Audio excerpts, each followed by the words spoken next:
बोलो जयकारा, बोल मेरे श्री गुरु महाराज की जय। सौभाग्यशाली प्रेमी गुरुमुखो, संसार में सबसे बड़ी चीज है प्रेम और तुम्हारी भावना। जैसी जैसी तुम्हारी भावना होगी उसके मुताबिक मुताबिक आपका जीवन चलता रहेगा। तो जो प्रेम के साथ जब आप किसी चीज को याद करते हो तो वो चीज अपने आप आपके पास चली आती है। देखो, पानी की बूंदें होती हैं, जब वो बारिश का रूप ले लेती हैं, सब इकट्ठी हो जाती हैं तो वो बारिश बन जाती है। फिर वो नदी और नाले का रूप ले लेती है। तो देखो, ये हमारी भावना है। जब हम इस भावनाओं को साथ विश्वास के साथ उस परमात्मा को याद करेंगे तो देखो हमारे जीवन में कितना परिवर्तन आ जाएगा, कितना हमें जीवन का आनंद आ जाएगा। अब एक भगत था। अब वो भगत हर बार सोचता था मैं श्री अनंतपुर जाऊं, श्री अनंतपुर जाऊं, श्री अनंतपुर जाऊं। जब भी वो प्लान बनाता था तो उसका वो प्लान किसी न किसी तरीके से वो फिर रुकावट आ जाती थी, वो जा नहीं पाता था। अब उसके मन की भावना थी कि गुरु महाराज जी, क्या बात है, मेरी कौन सी ऐसी गलती हो गई है कि आप मुझे दर्शन नहीं देते। आप मेरे ऊपर कृपा करो और मुझे बुलाओ वहाँ पर और दर्शन दो। जब उसका इतना मन और इतना प्रेम, ऐसी भावना उसकी, तो एक दिन रात को जब वो सोया तो जब आधी रात बीत गई तो उसको ऐसा लगा किसी ने मेरा डोर खड़काया है। जब उठा तो जाके दरवाजे को देखा, दरवाजा खोला तो उसको कोई भी नजर नहीं आया। वो इधर उधर देखा और आके अपना फिर लेट गया। जैसे ही लेटा, भजन में बैठा तो उसको फिर वो नींद आ गई। अब नींद के अंदर वो क्या देखता है कि देखो श्री गुरु महाराज जी आ गए। जब वो गुरु महाराज जी आए हैं तो वो उनके लिए बड़े आदर सत्कार के साथ अपने वो सोफे के ऊपर एक चादर बिछाई और इशारा किया, गुरु महाराज जी यहाँ विराजमान हो। गुरु महाराज जी वहाँ पे विराजमान हो गए और उसको बोला कि तू रो क्यों रहा है। अब उसके अंदर इतने आंसू आ रहे उसके कि उसके कुछ सूझबूझ ही उसकी खत्म हो गई, भगत की। अब उसे पूछा, भाई क्या बात है, तू हमें याद कर रहा था तो हम आ गए हैं। अब तुझे किस चीज़ की चिंता है, अब हम आ तो गए हैं, तुझे दर्शन भी दे रहे हैं, तो अब तुझे किस चीज़ की चिंता है। जब वो बहुत उसने कहा तो फिर उसके ऊपर श्री गुरु महाराज जी ने बोला, फरमाया कि आप भजन करते हो। कहता है जी भजन करता हूँ। आप सत्संग पे जाते हो। मैं सत्संग पे भी जाता हूँ। तो उन्होंने कहा भजन करते रहो, सत्संग पे जाते रहो, तभी जीवन का पूरा पूरा लाभ मिलेगा। फिर उन्होंने कहा अच्छा चलो आपको प्रसाद देते हैं। फिर जब वो प्रसाद उनको दिया, उनके सिर पे हाथ रखा, उनको आशीर्वाद दिया, फिर वो बहुत खुश हुए। तो फिर संत महापुरुषों ने फरमाया कि चलो आपकी भावना ऐसी है, आप इतना प्रेम करते हो, इतना भजन करते हो, तो आपको कोई गिफ्ट भी तो देनी चाहिए। उन्होंने कहा बात, चुपचाप रहे भगत जी। जब इतने में छठी पातशाही गुरु महाराज जी को बुलाया, वो आए, उनके लिए चादर बिछाई, सत्कार किया, उनको बिठाया। तो उनसे पूछा भगत जी से कि ये आपको आशीर्वाद देते हैं। भगत कहने लगा कि ये तो बहुत आशीर्वाद देते हैं,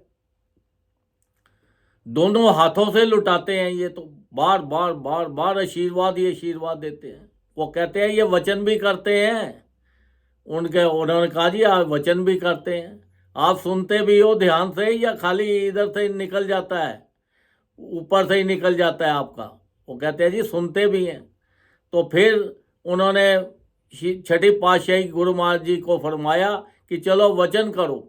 तब छठी पातशाही जी ने वचन किए कि देखो, जब इंसान की भावना अच्छी होती है, जब वो भजन करता है, उसका प्रेम होता है, तो तब संत महापुरुषों की उसके ऊपर कृपा होती है। जब कृपा होती है तो फिर देखो वो उसके ऊपर हर तरह की उसको मौज ही मौज कर देते हैं, उसका लोक भी सुखी कर देते हैं और उसका परलोक भी सुखी कर देते हैं। तो आप सत्संग में जाओ, भजन करो। और देखो उन्होंने फरमाया कि देखो संत महापुरुषों के जो 5 नियम बनाए हुए हैं, वो 5 नियमों का हमें पालन करना है और हमें सत्संग में जाना है, उनके हुक्म में चलना है। तो जब छठी पातशाही जी ने फरमाया और खूब आशीर्वाद दिए, तब संत पंचम पातशाही श्री गुरु महाराज जी ने फरमाया कि देखो लाइफ के अंदर तुम्हारा जो जीवन है ये बहुत थोड़ा है, इसकी कोई गारंटी नहीं है। तो इसलिए ज़्यादा से ज़्यादा आप भजन करो। अब ये हम मेरे में और इनमें कोई फर्क नहीं है, हम एक ही चीज़ हैं, खाली हम एक शरीर बदले हुए हैं, बाकी सब एक ही चीज़ है हम। तो उन्होंने इतना कुछ हमारे ऊपर इतनी अपार कृपा की। अब वो भगत की देखो भावना ऐसी थी, इतना वो प्रेम से भावना से करता था कि संत महापुरुष उसको घर पे मिलने के लिए आ गए। तो वो फिर उसके ऊपर कृपा की और उसको अनंतपुर भी बुलवाया। जब अनंतपुर बुलवाया तो वहाँ पे वो गया मत्था टेकने के लिए। तो उसे पूछा, भगत जी ठीक हो, अब तो खुश हो? उन्होंने कहा जी हम बहुत खुश हैं। कहते अब तो हर तरह से आपको दर्शन हो गए, घर बैठे भी हो गए, यहाँ पे भी हो गए। देखो संत महापुरुष तो जानी जान है, साक्षात भगवान का रूप है। वो तो इंसान के रूप में आकर हमारे जीवों का कल्याण करते हैं, अपने गुरुमुखों को इकट्ठा करके उनकी आत्माओं को सबको निरोग कर देते हैं, उनको हर तरह से मौज ही मौज कर देते हैं, उनके सारे पाप काट देते हैं, उनको 84 लाख योनि से बचा देते हैं, दुखों से बचा देते हैं, माला माल कर देते हैं। संसार के अंदर भी उनको संसारिक धन से भी खूब माला माल कर देते हैं और परलोक से भी उनको माला माल कर देते हैं। पर यही है कि हमारे अंदर भी ऐसी भावना हो, विश्वास हो, हम भी प्रेम के साथ भजन करें, ज़्यादा से ज़्यादा भजन करें, उनके हुक्म में चले, ताकि हमारे जीवन को जो है पूरा पूरा लाभ मिल सके। क्योंकि ये संसार के अंदर हमें ये जो मनुष्य देह मिला है इसकी कोई गारंटी नहीं है, ये बड़े थोड़े से समय के लिए हमें मिला है और ये कब चला जाए कोई पता नहीं है। जैसे हम किसी घर के अंदर जाके रहते हैं, अगर किराए के अंदर रहते हैं तो वो मालिक हमारे से कभी भी खाली करवा सकता है। वो ऐसा नहीं है कि हम उसको सोच लें कि भैया ये घर तो अब हमने किराए पे लिया है और ये घर हमारा ही है, हम इसके अंदर परमानेंट है। तो ऐसा नहीं है। तो ऐसे ही ये शरीर को ये मत सोचो कि अब हम ये संसार में परमानेंट ही रहेंगे, हमारी ये जो संसारिक चीज़ें हैं ये सारी परमानेंट है। ये कोई भी चीज़ संसार की जो है परमानेंट नहीं है, ये तो सारी एक टाइम पास है। हमें ये जो शरीर इतनी मुश्किल से मिला है, इस शरीर के साथ ज़्यादा से ज़्यादा भजन करें, ज़्यादा से ज़्यादा लाभ लें। और क्योंकि ये हमें भजन करने के लिए ही मिला था ये जो शरीर है, क्योंकि ये 84 लाख योनियों में बहुत दुख ही दुख है। वो दुखों से छुटकारा करने के लिए परमात्मा ने हमारे ऊपर बड़ी अपार कृपा करके तो हमें ये शरीर दिया कि देखो जाओ, जाकर अब तुम ये शरीर से ज़्यादा भजन करो और अपने जीवन का लाभ उठाओ। देखो जो मनुष्य होता है ये कुछ भी कर सकता है, क्योंकि परमात्मा ने इसको इतनी पावर दी है कि वो अपनी पावर को ही भूला हुआ है, उसको अपनी पावर का पता ही नहीं है। क्योंकि परमात्मा के तो हमारे पास हर वक्त है, 24 घंटे हमारे साथ है। तो हम परमात्मा को बाहर ढूंढ रहे हैं तो बाहर ढूंढने में कुछ नहीं मिलना। तो ये जो संत महापुरुषों ने हमारे ऊपर कृपा करके हमें नाम दान दिया है, तो ये नाम जपेंगे तो हमें अंदर से अपने आप दर्शन हो जाएंगे, अपने आप हमारी ऊपर कृपा हो जाएगी। हमारी सूरत और शब्द जो है जब एक हो जाएगा तो फिर देखो कि ये बाहर की चीज़ें जो संसारिक चीज़ें हमें कोई चीज़ अच्छी नहीं लगेगी।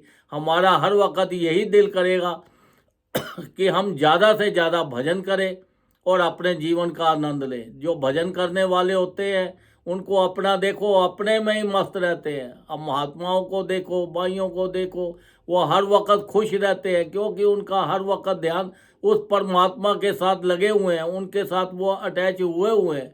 तो हमें भी अपनी ऐसी भावना बनानी है, ऐसा प्रेम रखना है कि 24 घंटे हम उठते बैठते चलते फिरते हर वक्त भजन करें और संसारी काम भी करते रहें और परलोक का काम भी करता रहे, ताकि अगर हमें ये संसार के अंदर किसी चीज़ की कोई प्रॉब्लम आ भी जाती है तो वो संत महापुरुष हमारे सपने में काट देते हैं, वो हमें ज़्यादा परेशान नहीं होने देते।